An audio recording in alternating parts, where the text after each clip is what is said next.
అందరికీ నమస్కారం. తెలంగాణలో ఒక శిరీషను చూసాం, ఈరోజు ఇంకో శిరీషను చూస్తాం. అక్కడ శిరీష అని బర్రెలకు కానీ ఒక అమ్మాయి నిలబడింది. ఆ అమ్మాయి పేరు కూడా శిరీష. కాబట్టి ఈరోజు ఇంకో శిరీష ఇక్కడ వచ్చింది. ఖచ్చితంగా అమ్మాయిని చూడగానే నేను చెప్పాను, ఈసారి పామర్రు ఎమ్మెల్యేగా నువ్వు ఎన్నిక కాబోతున్నావు అమ్మా అని అమ్మాయి చూడగానే.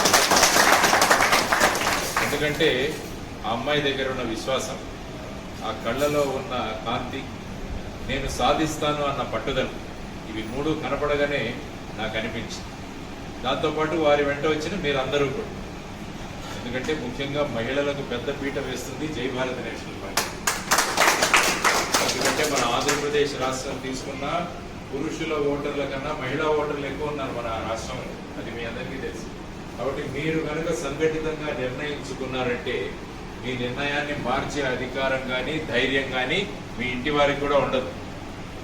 ఆడవాళ్ళు ఆ విధమైన శక్తి స్వరూపం, ఆ విధమైన ఇంతమంది శక్తి స్వరూపులు ఇక్కడికి రావడం, శిరీషతో పాటు ఇక్కడికి రావడం, తర్వాత మనమంతా కలిసి ఒక కొత్త విధానాన్ని తీసుకురావాలని అనుకుంటున్నాం.